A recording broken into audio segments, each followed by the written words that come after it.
Assalamualaikum warahmatullahi wabarakatuh. Semoga anak-anakku sekalian mendapat perlindungan Allah Subhanahu wa Ta'ala, selalu diberikan kesehatan, rahmat dan karunia-Nya. Pada pagi hari ini kita masih akan membahas bab 2, yaitu tentang perlindungan dan penegakan hukum di Indonesia. Pada bagian yang keempat, yaitu hari ini nanti kita akan mempelajari berbagai macam sumber hukum yang ada di Indonesia. Oke, langsung saja, apa itu sumber hukum? Sumber hukum adalah segala sesuatu yang dapat menimbulkan aturan-aturan yang memiliki kekuatan yang sifatnya memaksa. Artinya bahwa aturan tersebut apabila dilanggar dapat mengakibatkan sanksi yang tegas dan nyata. Jadi yang melanggar akan dikenakan hukuman, apakah itu dalam bentuk pidana penjara, kurungan, denda, atau juga sanksi yang diberikan oleh masyarakat berupa cemoohan, dikucilkan, digunjing dan seterusnya. Kemudian sumber hukum ini menurut para ahli dapat dibedakan menjadi dua, yaitu sumber hukum dalam arti material dan sumber hukum dalam arti formel atau formal.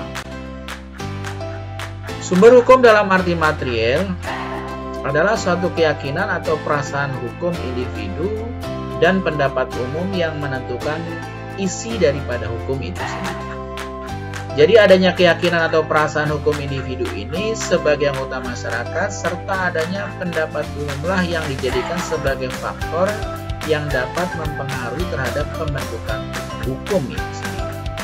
Di beberapa keyakinan masyarakat, pendapat masyarakat, mana yang dianggap baik benar, mana yang dianggap lebih baik, itulah yang akan menjadikan sumber hukum dalam arti.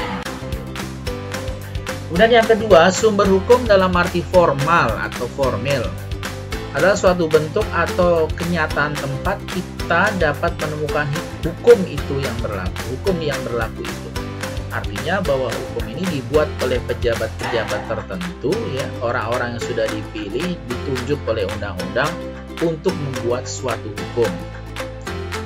Seperti misalnya ada undang-undang, tap MPR, ya, kemudian jurisprudensi, traktat, doktrin, perda. Nah, itu disebut sumber-sumber hukum dalam arti formal.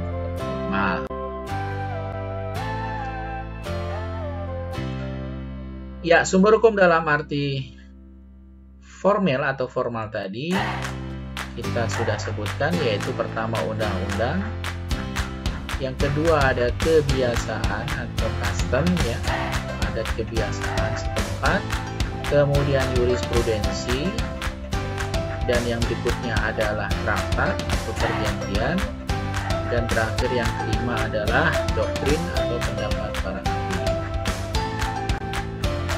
Yang pertama kita lihat dulu undang-undang.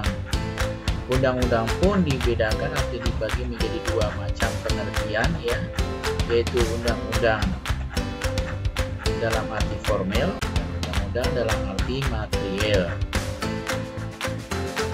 Undang-undang dalam arti material yaitu setiap peraturan yang dikeluarkan oleh negara yang isinya langsung mengikat kepada masyarakat secara umum. Sebagai contoh, ya, ada MPR, peraturan pemerintah, pengganti undang-undang, undang-undang itu sendiri, kemudian Kepres, perda, peraturan, seterusnya. Sedangkan undang-undang dalam arti formal adalah setiap peraturan negara yang karena bentuknya maka disebut sebagai undang-undang.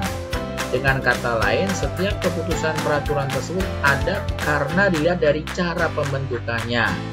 Sehingga dalam hal ini yang dimaksud dengan undang-undang dalam arti formal adalah undang-undang itu sendiri, yaitu peraturan yang dibuat oleh lembaga legislatif dan tentunya bekerja sama dengan lembaga eksekutif untuk di Indonesia, pasal 5 ayat 1. Jadi sekali lagi, undang-undang dalam arti material lebih sering disebut dengan istilah peraturan atau peraturan perundang-undangan. Sedangkan undang-undang dalam arti formal lebih sering disebut sebagai undang-undang itu sendiri. Kemudian yang kedua adalah kebiasaan, yaitu suatu peraturan yang tidak tertulis yang tidak dibentuk oleh pemerintah tapi ditaati oleh masyarakat. kebiasaan yang dianggap sebagai sumber hukum ini minimal ada beberapa syarat. Di antaranya contohnya adalah kebiasaan itu dilakukan secara berulang-ulang oleh masyarakat. Kemudian peraturan berupa kebiasaan tadi ditaati oleh sebagian besar masyarakat sehingga menjadi sebuah hukum di dalam masyarakat tersebut. Yang ketiga adalah jurisprudensi atau keputusan hakim. Jurisprudensi adalah keputusan hakim di masa lalu, di masa lampau atau terdahulu yang dijadikan landasan, ya, diikuti, dijadikan dasar pedoman oleh hakim kemudian, ya, untuk memutus perkara yang sama yang oleh hakim kemudian tadi dianggap tidak ada landasan hukumnya di dalam, misalnya di dalam KUHP, sehingga dia akan memberikan penafsiran di dalam satu pasal KUHP sebagaimana penafsiran hakim yang terdahulu, sehingga si terdakwa bisa divonis berdasarkan jurisprudensi atau putusan hakim masa lalu. Kemudian yang keempat adalah traktat atau perjanjian. Bisa dalam bentuk perjanjian antar dua negara atau bilateral, di mana dua negara nanti akan mentaati dari isi perjanjian tersebut. Bisa juga perjanjian multilateral, ya, PBB, piagam PBB misalnya, sehingga anggota PBB semuanya mentaati isi daripada piagam PBB. Bisa juga perjanjian antar dua belah pihak sesama warga negara Indonesia, perjanjian jual beli, ya, perjanjian pembelian secara kredit. Nah, itu ada pasal-pasal perjanjian yang harus ditaati oleh para pihak yang mengadakan perjanjian, dan jika salah satu melanggar, pastinya akan dikenakan sanksi sesuai dengan isi dari pasal perjanjian itu sendiri.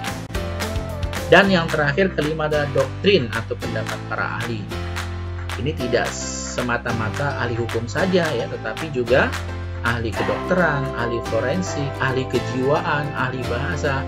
Itu bisa dijadikan sebagai sumber hukum, di mana misalnya seorang hakim di dalam persidangan sering menggunakan pendapat-pendapat ahli atau saksi-saksi ahli di dalam nanti memvonis atau memutus perkara di persidangan tersebut. Demikian anak-anakku sekalian, pertemuan pada pagi hari ini. Semoga anak-anakku sekalian senantiasa mendapat rahmat Allah Subhanahu wa taala sekali lagi, dan selalu menjaga kesehatan dengan sebaik-baiknya. Jangan lupa tugas hari ini diselesaikan juga dengan sebaik-baiknya. Assalamualaikum warahmatullahi wabarakatuh.